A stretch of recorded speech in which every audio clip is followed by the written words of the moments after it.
Hello, everybody, and welcome back to the 3DO Experience, the 3DO retrospective podcast where we talk about the 3DO company, the console itself, and everything in between. It's been a while. How you doing, Threk? Hello, everybody. I'm trapped. Bill trapped me in his basement, and he's forcing me to talk about this game this week. Please send help, please. He was tired of waiting on me. So I'm okay. How you doing, Bill? I'm doing all right. Just getting through December, Christmas time, getting all this last minute shopping done, all that wonderful stuff. Yeah, I still got a little bit to do. Not a huge amount, but a little bit. Because some of my family, they usually come in this time of year, but they decided not to for whatever reason. So kind of lightens the shopping load for me.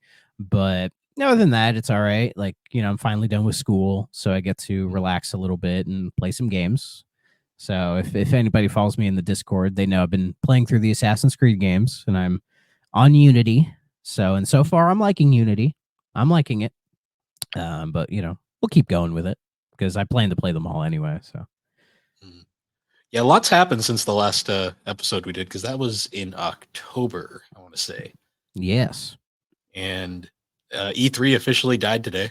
yes. Well, it's funny that happened, and so many people are like, "Wait, didn't they already say it was dead?" And it's like, well, they did say they wanted to do an event next year, but now the ESA is just like, yeah, we're just not going to do it anymore. I Which think I posted the gif of the critic with the whole like the studio burning in the background and the guy on the front just going, and nothing of value is lost.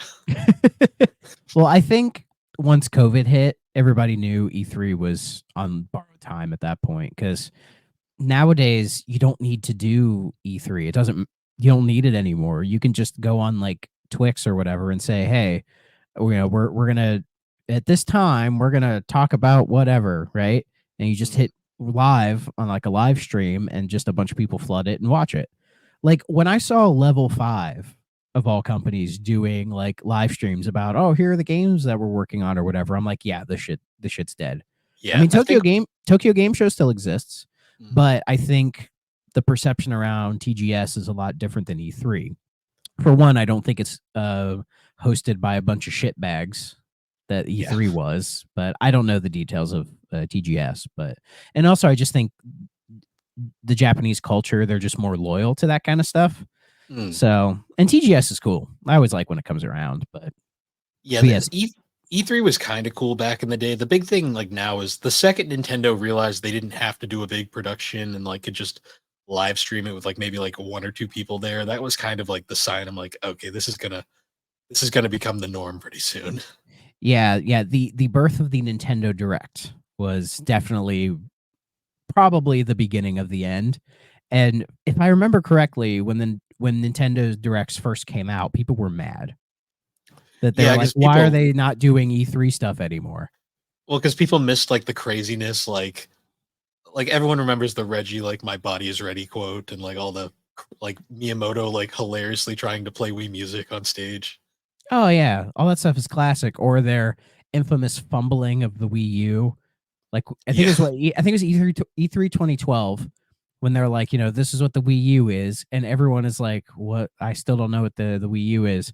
And so next year they had to do it again yeah, but try to be like, okay, this is what the Wii U is. This is a bit more concise, and it was better, but it just bad precedent. And honestly, maybe that was them saying, maybe we shouldn't do E3 anymore. Let's just yeah. do our own little thing. And I've You seen never. people. And I've seen people say they should go back to the Wii U 3DS era style directs that are more like kind of silly and everything. But if you think about it, the only reason they were like that was because they didn't have much content to go on. Mm. You know, And they then Iwata was still around, and Iwata was just a goofball. Oh yeah, I mean, there's a lot of great stuff. Like I love the Star Fox. Sorry, Freudian slip. The Star Fox, like puppets, right? Like that stuff's great. But it was promoting a game, Star Fox Zero, Yeah, like a game that's not well liked in the Star Fox community. Hi, Chris. So you know, it like they were cute, but I prefer directs these days. They are, no pun intended, more direct. They're just yeah, like, here's like 40 minutes of game trailers, all right, have at it. And then, I mean, they do some silly stuff here and there. Like, oh, which one was it where they had the two presenters doing like Switch Sports, like volleyball or whatever. Like they took a break to do that. I forget which direct that was, but I remember that. I remember a bunch of. I always remember Iwata just holding the bananas and just no context staring at them, and I'm always like, that. Like this man had too much fun with his job. Oh, for sure, for sure. But yeah, it makes sense. E3's dead because all these companies now, it's like, yeah, just host like a YouTube live stream where you just be like, here's everything that we're working on that we're willing to talk about, and everybody talks about it, and you just kind of move on with your day.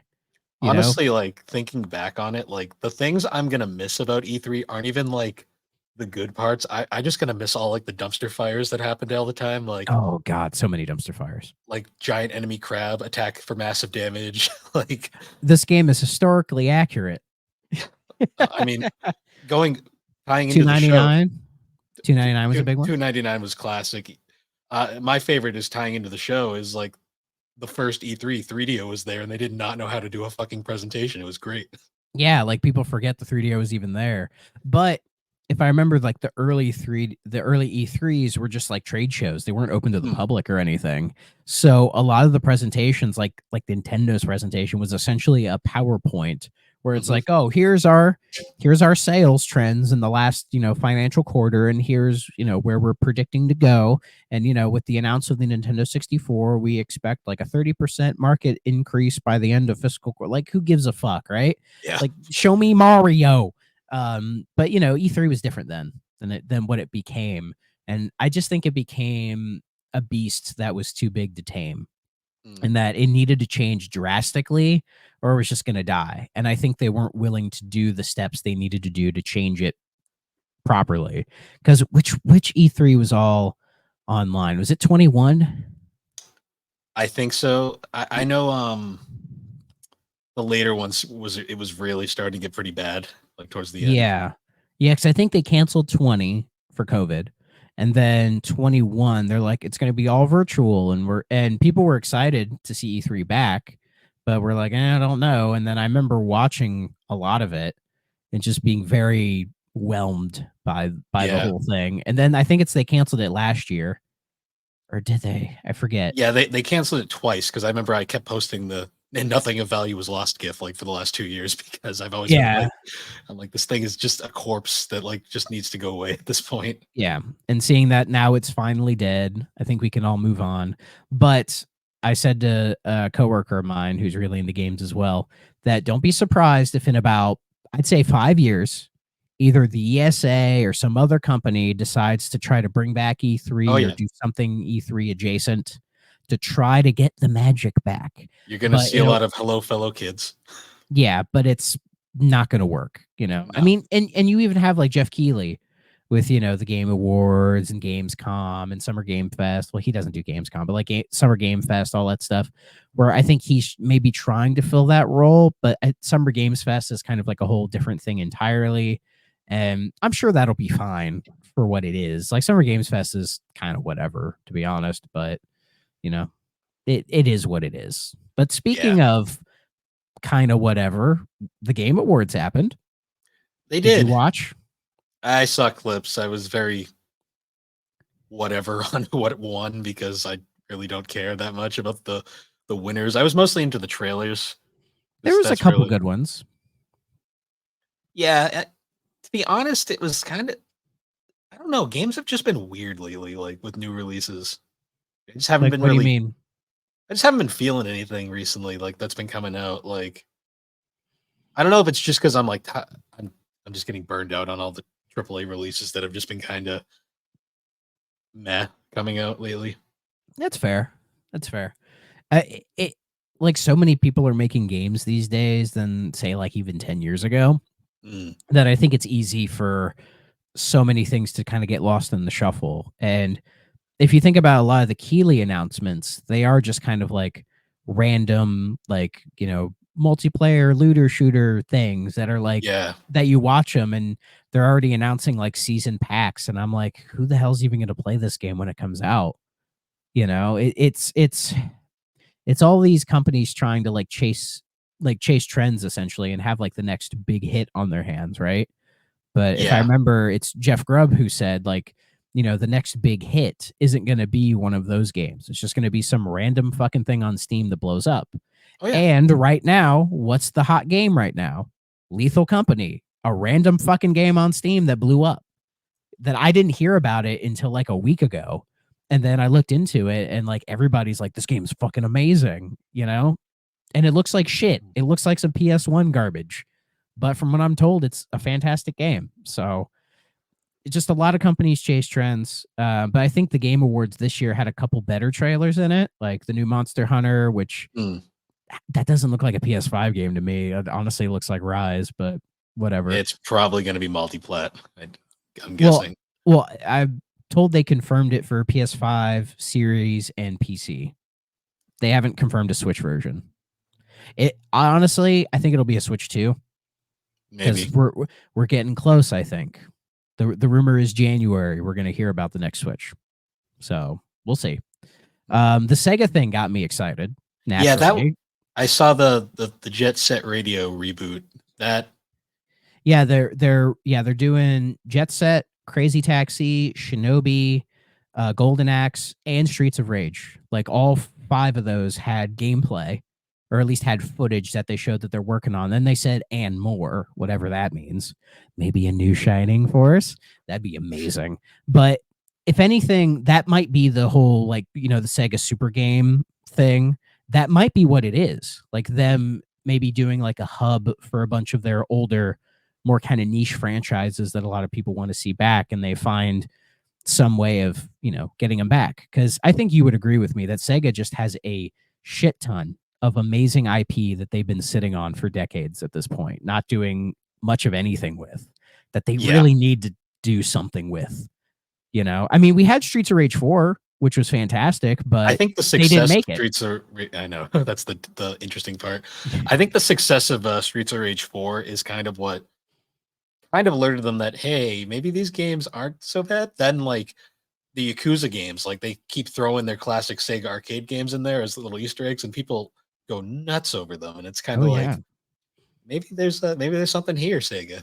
Like I spent a good chunk of my Like a Dragon 7 playthrough just playing Virtua Fighter 5 because it's just in there, and Virtua Fighter 5 is a fantastic fighting game.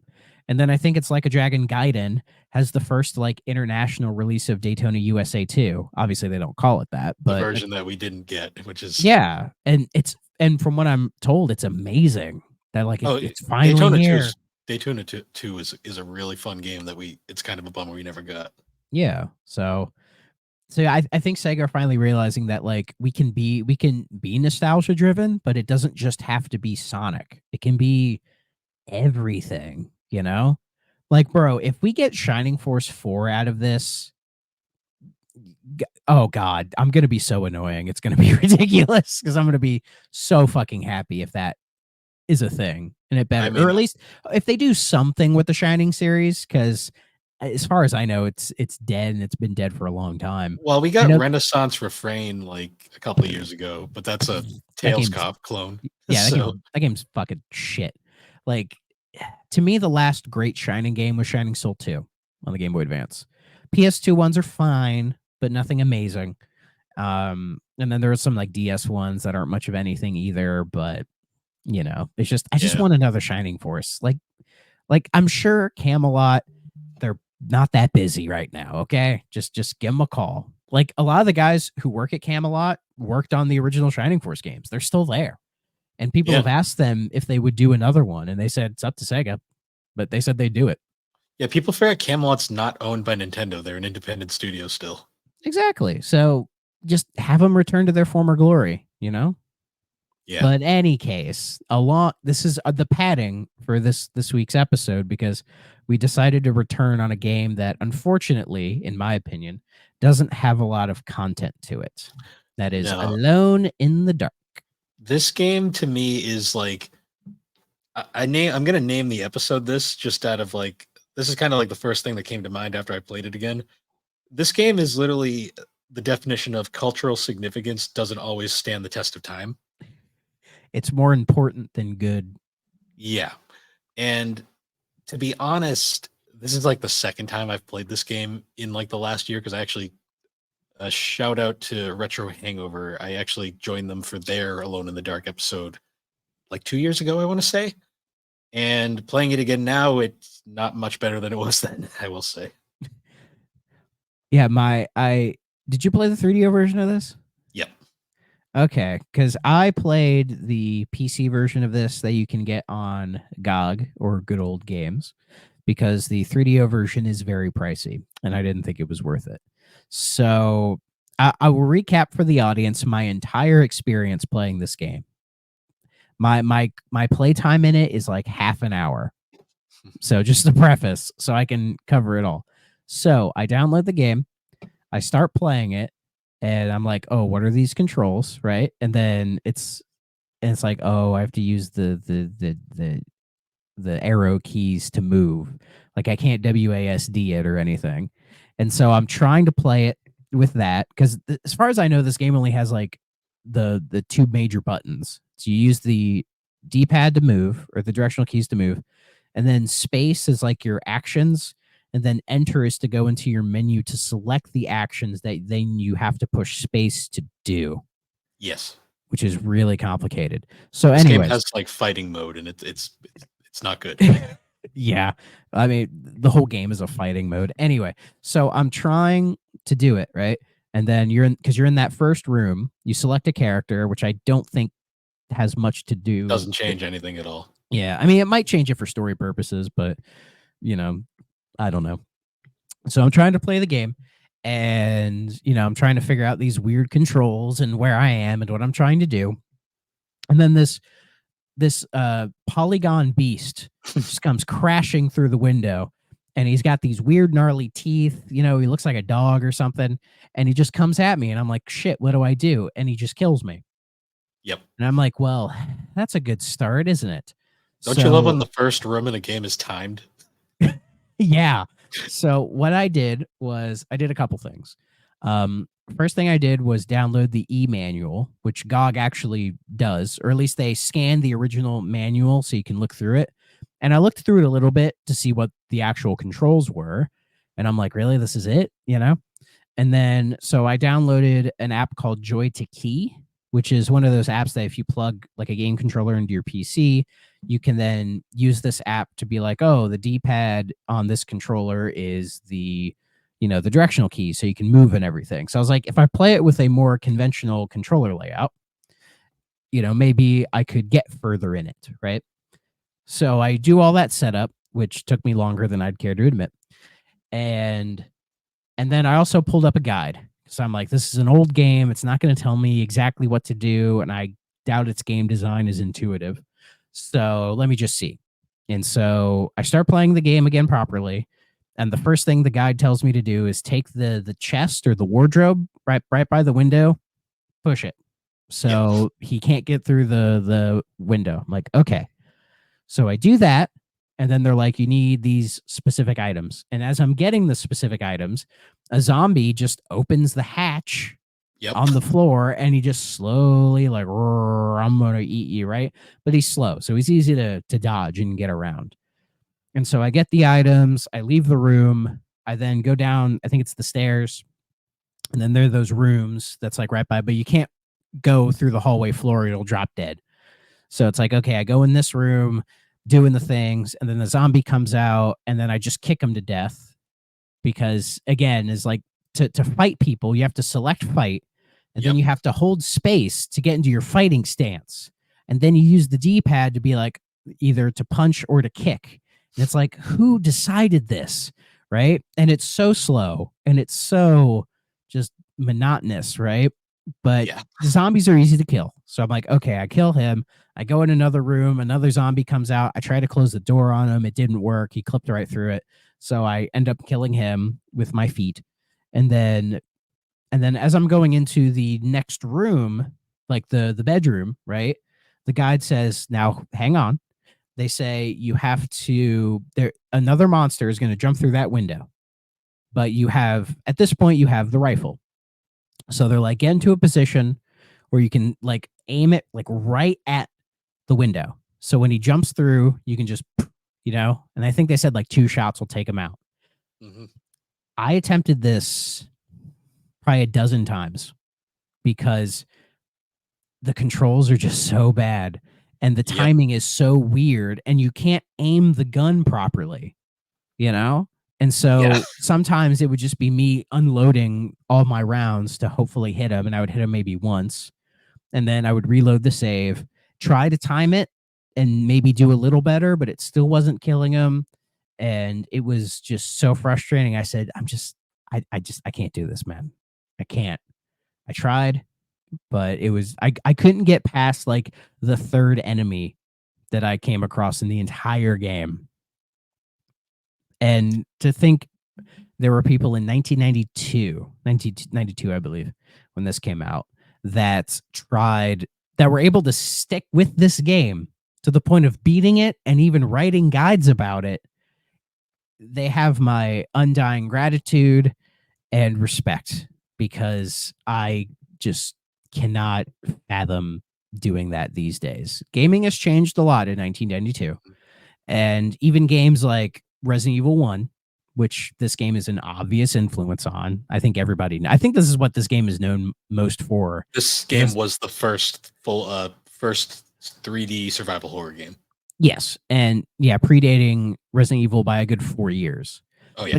But even then, the original Resident Evil has not aged well either. It's more No. playable than this, but there's a reason they remade that game in like 2002, and that's the version that stands these days.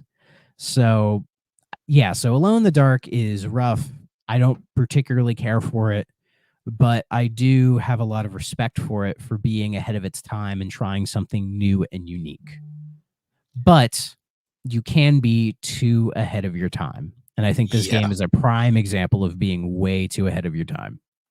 So that's my main reason for bringing up the whole culturally significant thing, because Alone in the Dark, in a lot of ways, was pretty much the landmark in pioneering the survival horror genre in a lot of ways. The thing is, though, it was playing it now, you can tell just by the first room alone that this was clearly the first attempt because it has not held up well over the course of the years. Yeah, it's the game is so ridiculously slow, and to like run requires like they want you to double tap like up to run, but the timing is so awkward that Yeah. you don't even really do it right half the time. And then when you do it right, you just try to hang on to it as best as you can so that they don't get you and just, eat your weird like diamond polygon face or something. Cause Yeah. like this game has a bunch of 2D graphics as well, like mainly the backgrounds and like the menus and the like kind of cut scenes or whatever at the start when you're driving up to the mansion, right? And that stuff Oh, looks yeah. And fine, we see the best character in the game, the jump scare frog. The jump scare frog. I do like I jump scare frog. I love the jump scare frog. He's Yeah. so happy for no reason. Oh yeah, he's the best part of this game. But yeah, and then they have like these very early 3D polygonal models for the main characters and the enemies. Again, very ahead of its time for Hmm. 1992. But just the technology isn't there. And I can't imagine what people thought about it in 92. I mean, I'm sure some listeners will let us know, but because I think it was some people when we did our D episode, I think it was like Dre had mentioned that back in 95 they thought that game looked incredible, you know. Hmm. And sure, but like, and that was like 3 years after this, and this game looks nothing like D. Like it wishes it looked like D, you know what I mean? So um I'll say the backgrounds are pretty nice. Like, I mean, they're dated. I mean, Resident Evil looks a lot better because Resident Evil uses true pre-renders. But I think the backgrounds look pretty nice. I will say the jank 3D polygon enemies do kind of add to the unsettling nature some of them have, because they some of them are just straight up like you see that thing moving, you're like, ugh. yeah, the first like teeth monsters are pretty like kind of uncanny freaky, but then you have like the zombies that are just like your like standard like generic zombie Halloween decoration, and those guys just look silly. But also your Yeah, main character looks incredibly silly, they're the scariest things in the game. in a way. So um the two protagonists of this game, you got Emily Hartwood and Edward Carnby. Edward Garnby. They literally Those the are game great doesn't names. the game doesn't change at all depending on which one you pick. Yeah. Um, interest. Excuse me.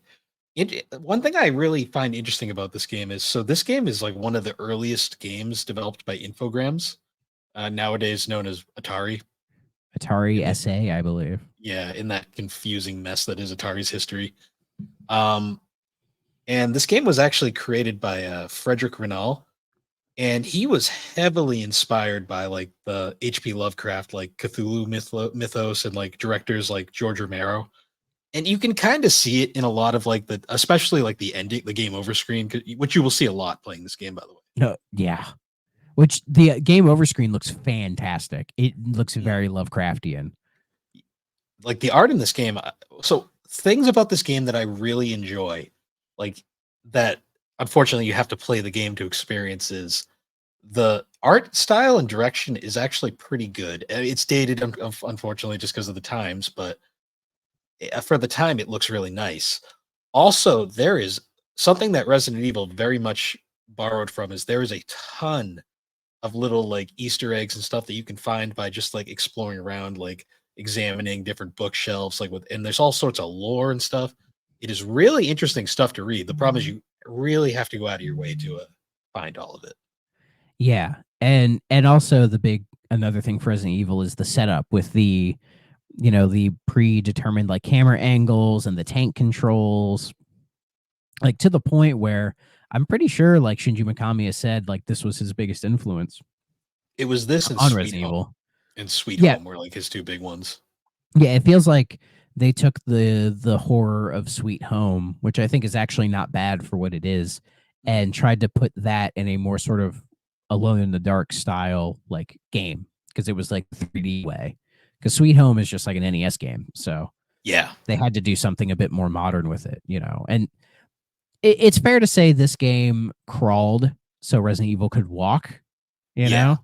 know. Um, but I don't know. I feel like this game they've never remade it as far as I know. They're remaking it currently. Oh, they are. There was a well, actually, I'm kind of concerned about that now because it's Embracer Group, and who knows what's going on there. Oh, the one that's coming out next year. Oh, that is like a reimagining. Yeah, it's Okay. I thought it was just some like random reboot. I didn't think it was based on the original game. no, it's based off of this one. I'm curious because I'm partially a fan of this series. I don't think the games have held up very well, but when I heard they were remaking it, I was very intrigued just because I've heard a lot of people are saying they're trying to make it like the current Resident Evil like remakes. So Yeah, because I played the demo. I don't know if you did for the I new played a one. bit of it. It looks interesting. I need to It's wait for 10 the full. minutes. Yeah, Yeah, the demo is like 10 minutes where he plays that little girl, like just kind of walking around, and then something happens, and then it cuts, and then just shows you a trailer for the game.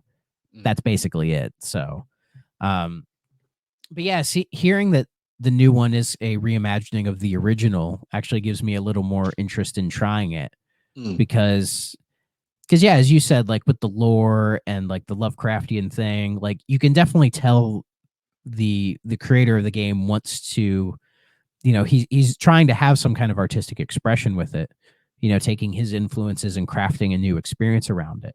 And again, I respect it for that, but just the game that they were trying to create in 1992, it's just not there. Yeah, Like this isn't the era of game designers not wanting to be game designers. You know what I mean? Where it's hard to be a Kojima in 1992. But yeah. even Kojima in 1992, like the games he was making, like Snatcher and Police Knots and all that, and even the earlier Metal Gears, like the story and the artistic vision he has, it's crafted around the game. Like he finds a Mm. game's play system to make it work. Whereas Alone in the Dark feels like it's trying to shoehorn in some innovative gameplay with the story and the ideas that he wants to portray. And it's just not there. It just represents like a weird middle ground, you Mm. know? It's like as I said, like with PlayStation 1, it kind of feels like it's in this weird period where it's like it doesn't want to be fully 2D, because it's like 92. It's not like cool, but like the graphics and the technology is not there to make a fully 3D game. So they just try to split the difference, but the difference just isn't very strong overall.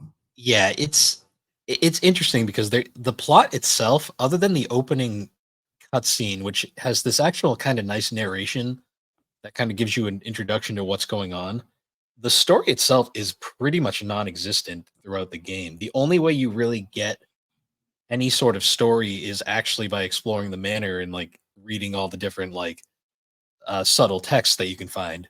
And what I find interesting is that's actually something that the survival horror genre kind of one of the biggest influences from this game that the genre has kind of taken is the whole the story not being exactly clear and you having to like kind of discover it as you go along, which Yeah, yeah, you that's see a lot of the bones of the survival horror genre here.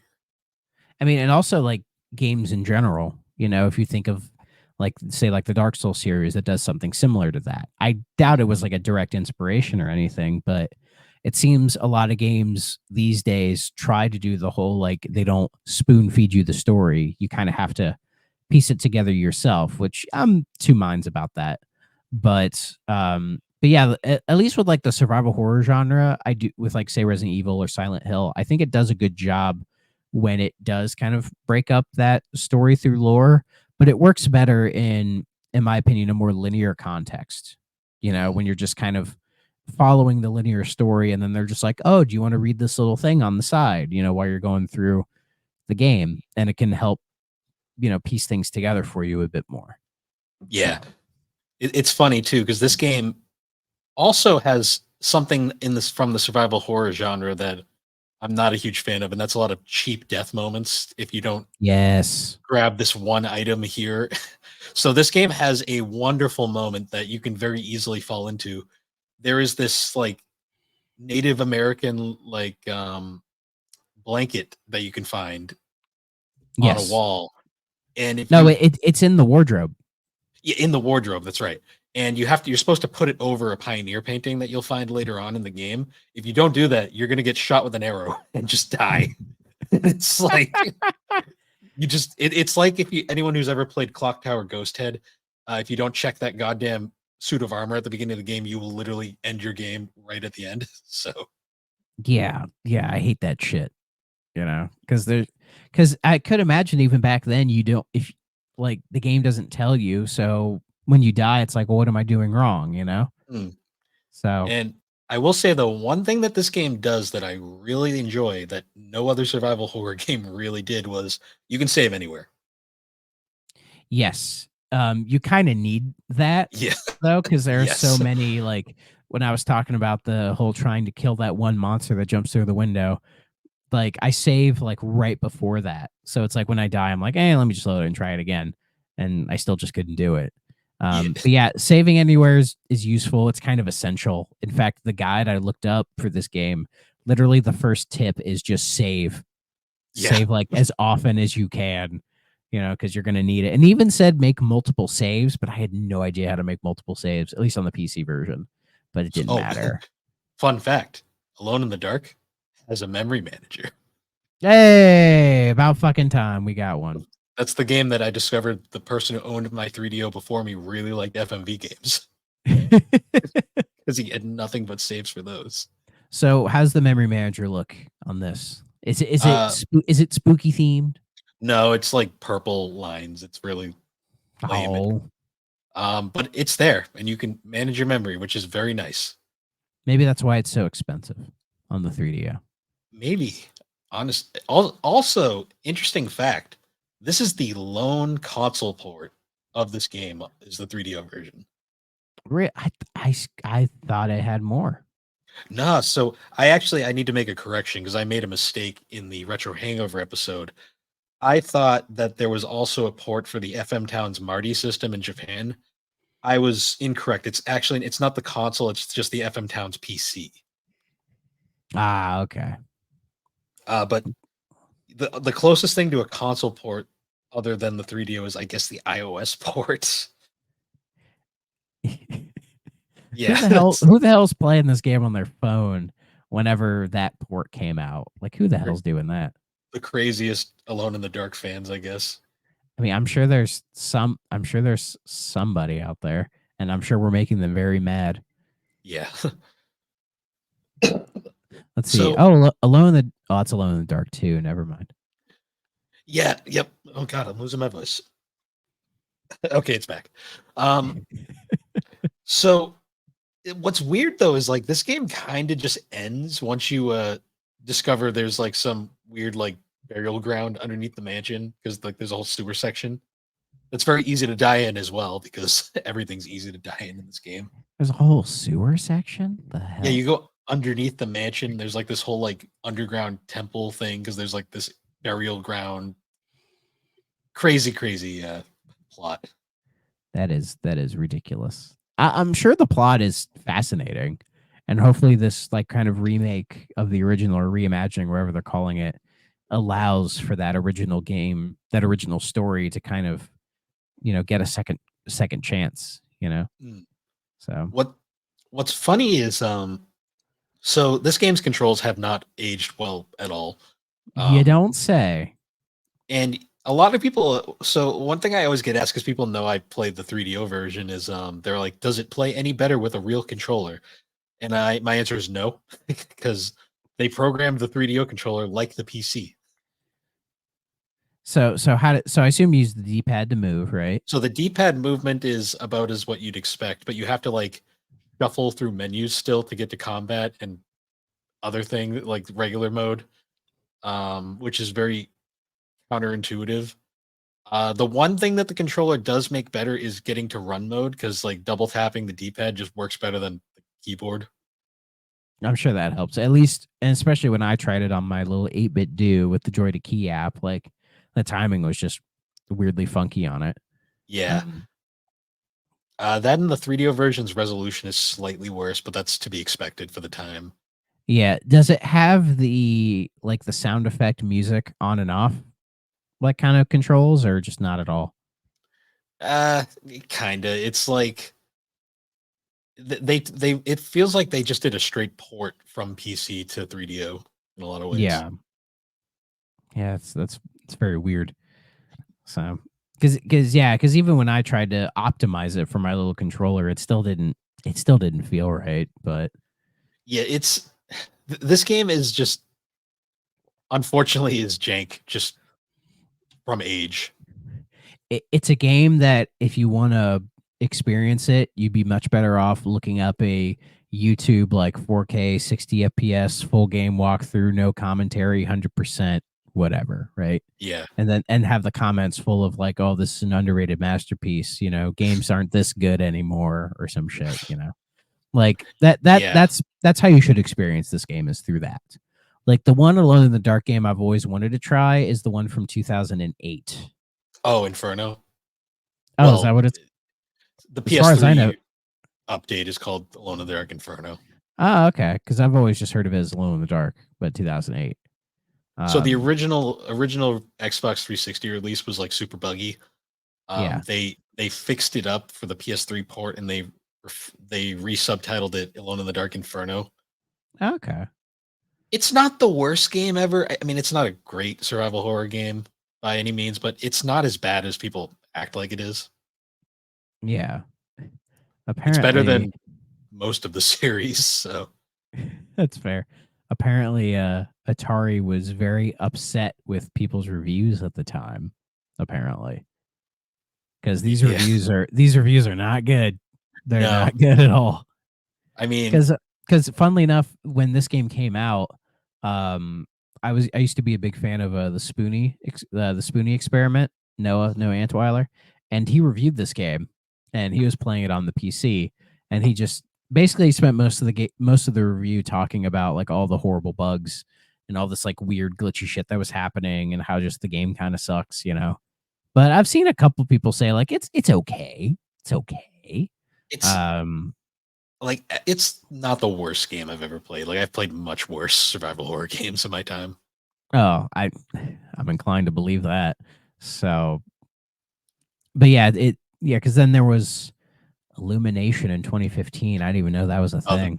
that that's like some weird like mobile game I think that no one It likes. It just says PC.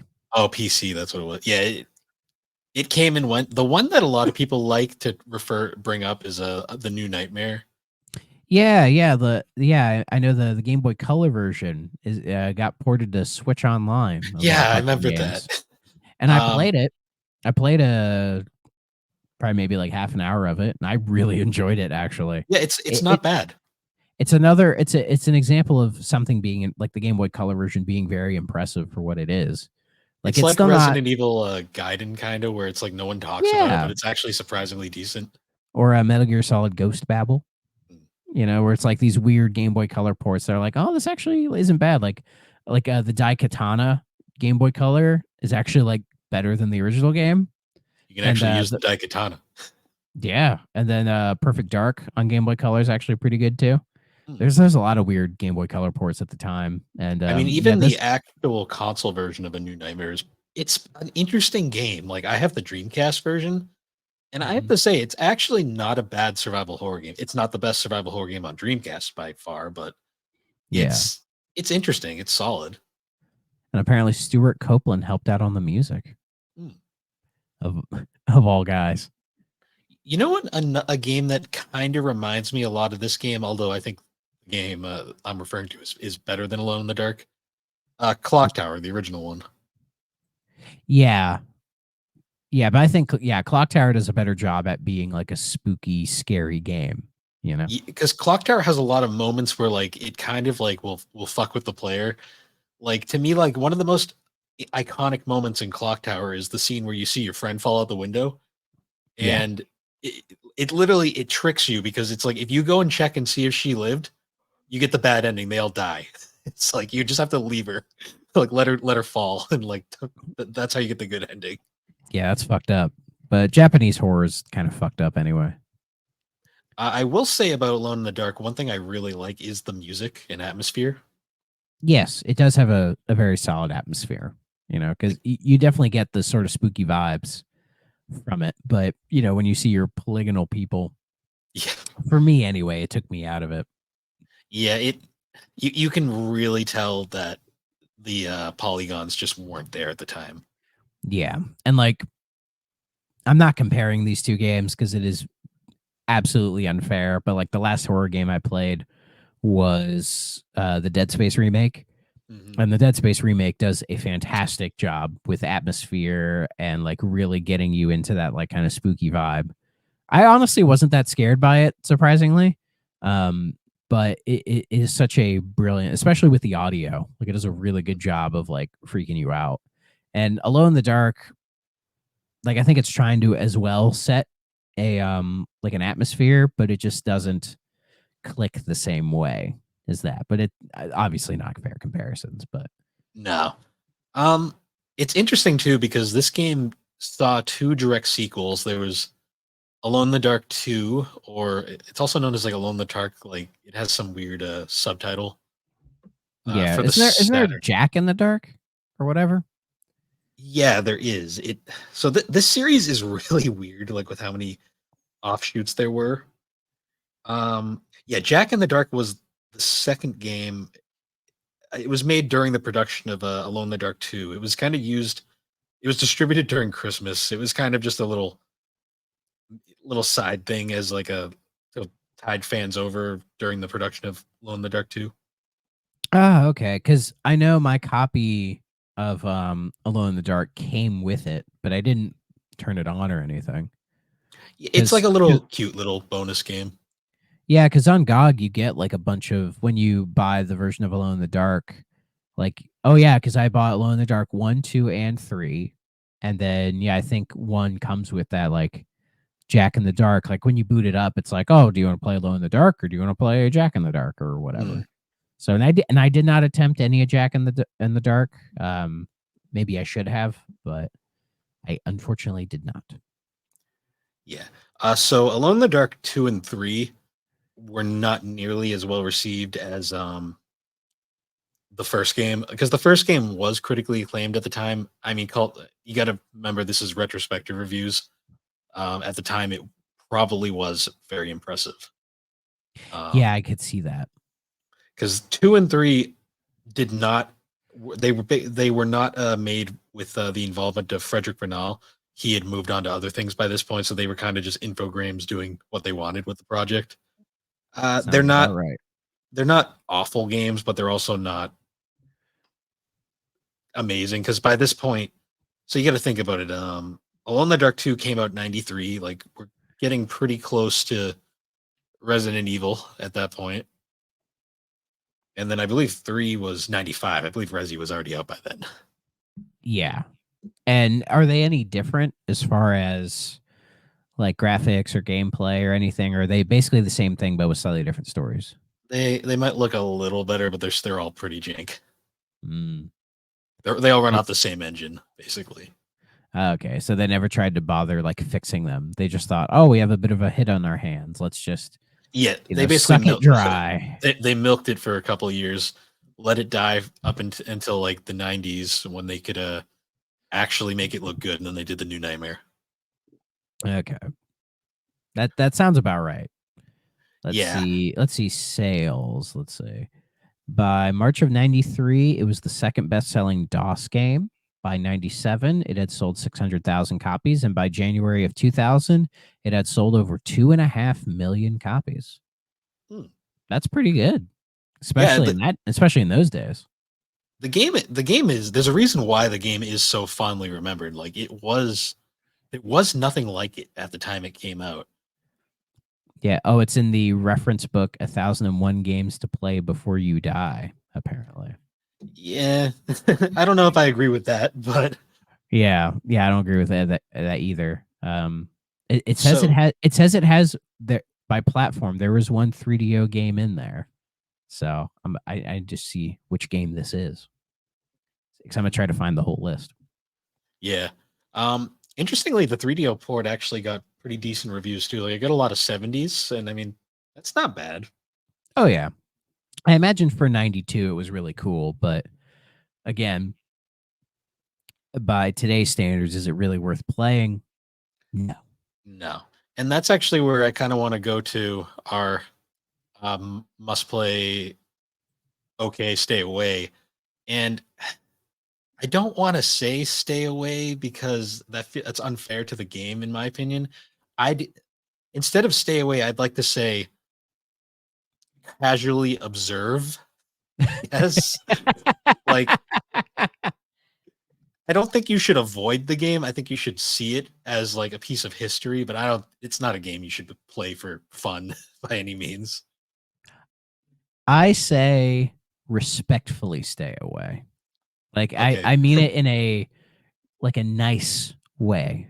That it's like it's definitely a piece of history that deserves to be appreciated. It but it's a game that's more of a museum piece, you Yeah. know, where it's like you look at it and go, "Oh, that's neat," and then you move on with your life. I think It's this game is definitely that. it's honestly like to me like when I was replaying it, the whole time my whole thought process was like I I basically like every few minutes I'd be like, so this is where Resident Evil got this from, or even Yeah, Silent basically. Hill. Even Silent Hill to some degrees borrowed elements from this game I could see that. because Silent Hill is like Resi in a lot of ways, but it's also not like Resident Evil in a lot of ways. Hmm. And those are the two major horror games that came out during basically during the era where horror games were possible.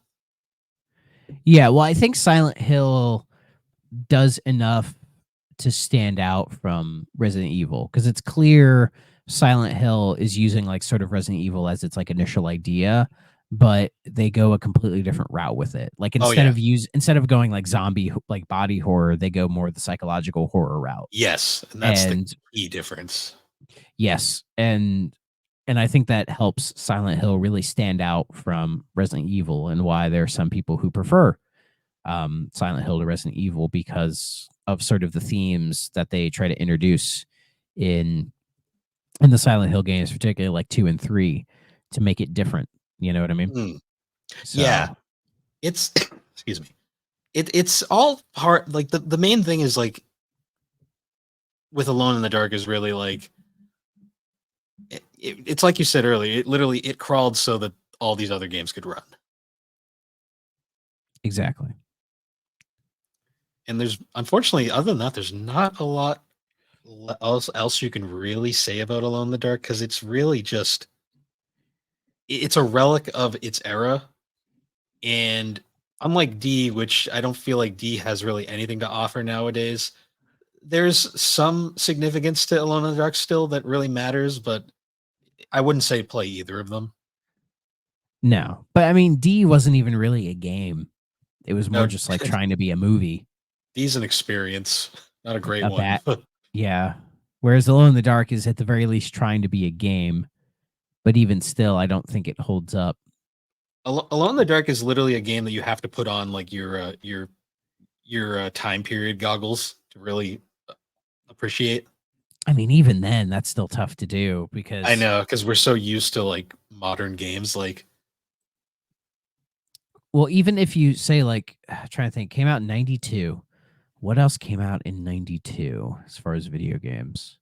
in terms of 3D Let's games, see. Well, I think I was hard driving was a thing. hard driving. Oh boy, because yeah, looking at like games from '92. I mean, yeah, you have stuff like fucking Dragon Quest V, Streets of Rage 2, Indiana Jones and the Fate of Atlantis, Sonic 2. Like these are all games that still hold up, Yeah, but they're 2D games, so it's a little different. King's unfortunately, Quest 6, Hyperstone High. God damn. Shining Force. Banger 92.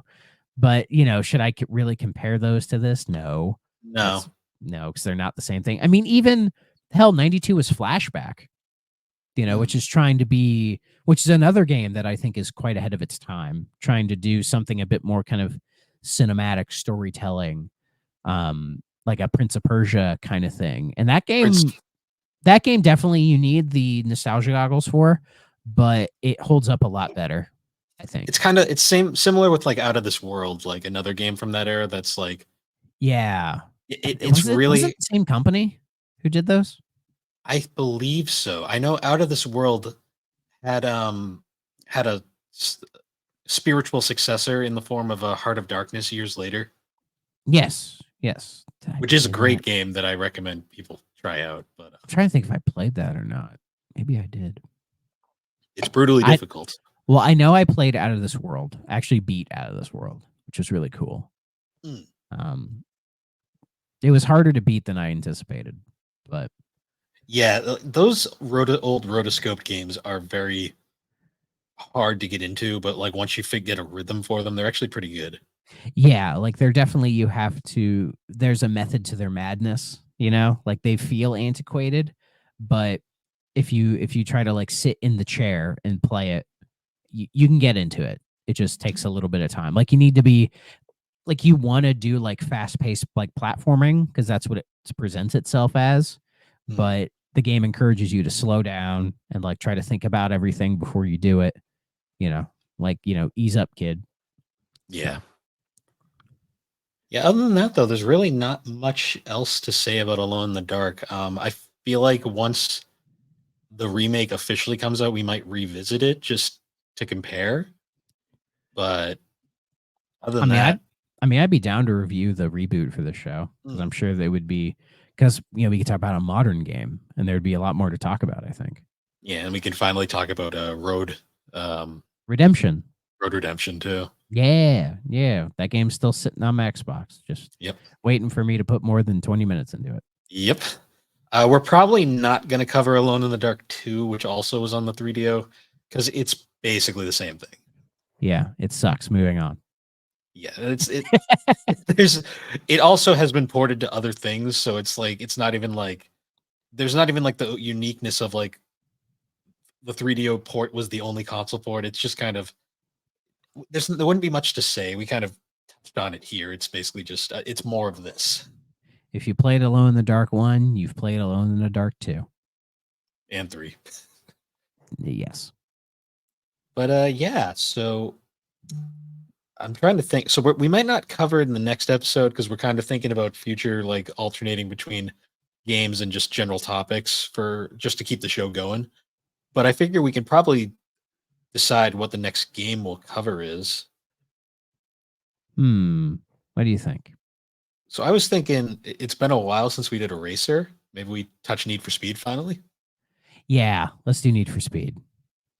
Yeah, Yeah. because I figured that'll be an easy one, and that's also one of the most probably graphically like intensive and probably iconic games on the system. So Yes. The beginning of a franchise that still exists to this day. hmm. So it'll definitely be worth talking about.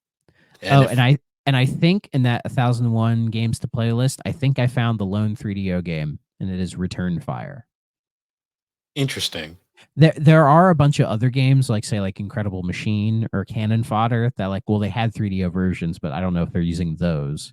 I But I think assume but I Need for think Speed Return has to be on that list somewhere. I didn't see it.